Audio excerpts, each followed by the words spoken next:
Hey, watchers. So today was Cassie's first day in court. Can you believe that Diddy tried to get his attorneys to get Cassie's husband removed from the court? The nerve of him. If her husband leaves, then his mama, his kids, his friends, and all his supporters need to go too. Who does he think he is? He still thinks he's running stuff. See, that's his problem.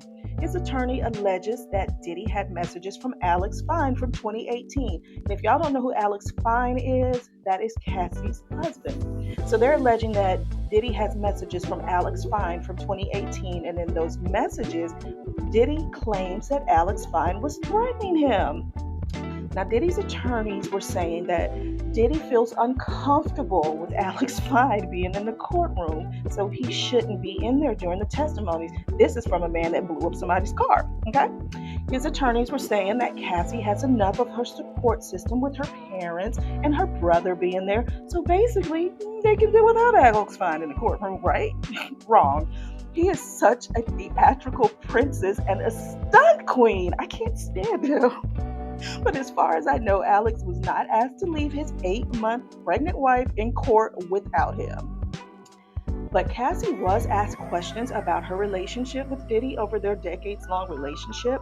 When she first swore in and took the stand, she was asked by the Assistant United States Attorney Johnson. Y'all, I'm gonna just go ahead and be real. I'm not gonna call her by that all of that. Her name, we're just gonna call her Attorney Johnson because everything in front of her name, that's too much for me. That is crazy. Assistant United States Attorney Johnson. Not to be disrespectful, but that's a lot. So we're gonna just call her Attorney Johnson. Okay, but Attorney Johnson asked, "Did you get into arguments?" Cassie replied, "Yes, it would result in violence and dragging." Attorney Johnson then asked, "What else did he do?" Cassie replied, "Stomp me in the head if I was down." As we all witnessed from the hotel video, we saw that ourselves. When she was down, he stomped her. Attorney Johnson then asks, "How frequently was he violent?" Cassie replies, "Too frequently. I would get black eyes and bruises." Cassie said that planning the freak-offs was her job. It was up to her to hire the S workers and get everything set up. The freak-offs was something that Diddy suggested to Cassie because she had never heard or done anything like that, you know? And you also, we have to remember too that at that time, Cassie was a very young girl when she got with Diddy. I believe she was just 19 and he's 17 years older than her. So that would make him roughly around the age of 36. She was asked a couple of questions about the freak off by Attorney Johnson. She asked, "How did you feel when he asked about it?" Cassie replies, "Confused, nervous. I wanted to make him happy." Attorney Johnson then asks, "Did you agree to one when he first proposed one?" Cassie replies, "Yes. Then there were more. It wasn't something I wanted to do, at least not that frequently," Cassie said. The freak-offs became a job. There was no time to do anything else but do them and then try to recover. Attorney Johnson then asked, "How much time in your week would freak-offs take?" Cassie states the longest was 4 days, significant periods of time. It had to be difficult living with him and adhering to his rules and commands, but she said she was in love with him and she wanted to make him happy, so there you go. Cassie even stated that she was afraid to say no because she didn't know what no would turn into. She said she didn't want him to get upset because he kept blackmail material, and that is probably why he had so many cameras and recordings in his mansions. He would probably use them as leveraging against people. And look at how that backfired on him. Backfire. Anyway, Diddy moved to California because his kids lived there and he wanted to be near them. Cassie moved with him, but she had her own apartment that he paid for. She did end up moving out and getting a house in Studio City, and she paid for that herself. She said that she was making more money and she wanted more control. But get this, Diddy still was controlling that situation because he had to give her the say-so to move into her own house. She states that he accepted it. This man is so disgusting, and I don't know what it is about him and urine, but it's some type of kink for him. Remember when Young Miami said he urinated on her too, and she claimed to like it? Girl, shut your mouth because you know you lying. Ain't no way someone would like that. Anyway, well, you know what? I'm going to take that back. Maybe she really did, because some people do extreme things in the bedroom, and that's fine if you want to do them. Pushing someone to get urinated on is utterly disgusting and disrespectful. So here's where I'm going with this, okay? Today in court, Attorney Johnson asked Cassie, did she want to be urinated on? Lord, whew. Cassie says, no, I did not want it. And I probably should have said this is a trigger warning at the beginning, so I apologize for not saying this. This may trigger some people. So trigger warning on some of this stuff. Attorney Johnson asked her, how did it feel? Cassie replied, it was disgusting. It was too much. I choked. No one could think I wanted it.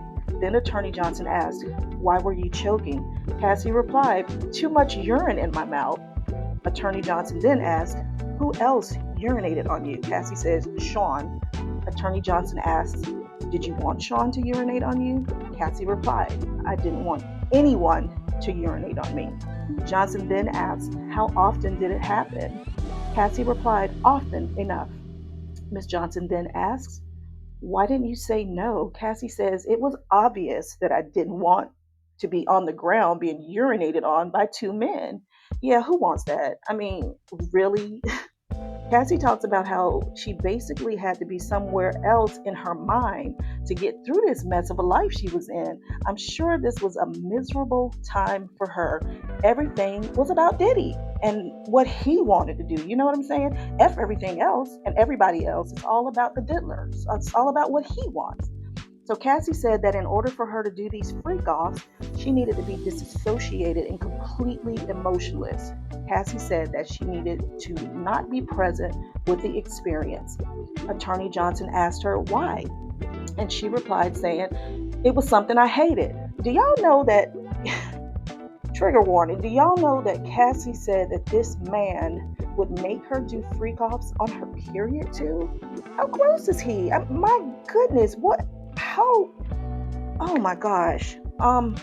Okay, anyway, continuing on. Cassie said that she used drugs during these freak-offs, and when asked what she used, what type of drugs she used, she stated that she used Special K, GHB, and mushrooms.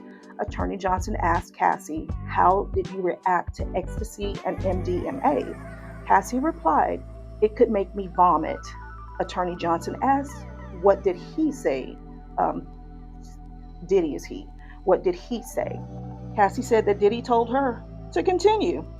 So even if Cassie was throwing up and sick from the drugs, Diddy still wanted her to continue doing the do with the S workers.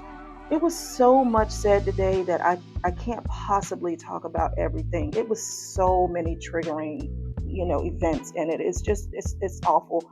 But my takeaway is that Cassie wanted to please Diddy, and she would do anything that he wanted her to do in order to please him. Cassie wanted to be the only woman. She wanted to be his wife. So she'd do anything for him, even if it meant doing freak-offs. And these freak-offs were something she definitely did not like doing. Attorney Johnson asked her about liking the freak-offs. How did you feel? Cassie replied by saying, I was an object, being heavily objectified by men. Sometimes he would even watch by FaceTime. What a disgusting human being. And I heard that he was staring at her the entire time during her testimony, almost like he was trying to intimidate her, It was also said that at some points during Cassie's testimony that her husband, Alex Fine's face was visibly red. I don't blame him. I would be so upset hearing what my spouse had to go through at the hands of a monster. She tried to make Diddy happy, and I think that's an impossible feat for anyone to try and do. All the money in the world, and he's still a miserable human being. He only cares about himself. It's all about Diddy. In the end, everything worked out beautifully for her. She has a loving husband, she has beautiful children, and a normal life, and I love that for her. Anyway, that's it for me. Like I said, there was a lot said today. This is just the tip of the iceberg. It was so much more that she said. It would take me hours to commentate and go through it. I just hate that any person had to go through something like that, you know? It's not right, and this is probably why these things are happening to him. Now you can't continue doing the same things for years, and in his case, he's been doing stuff for decades, long before her. I know Kim Porter was, probably abused as well. There are reports that she's had broken noses, and then what he does is he hides them away for a week or 2 weeks in a hotel, get them all patched up, and brings them back out. How disgusting. What a disgusting human being. What happened in your life to make you like that against women? Against anybody, because it wasn't only women that were targeted. He's targeted men in the past too, so you don't know which way he's going to go, and that's scary. He's a demon walking amongst us. Anyway, that's it. Anyway, y'all tell me what y'all think. You guys tell me what you think in the comments. Also, remember to like, follow, subscribe, and turn on your notifications, watchers. Thank you so much for watching. Bye.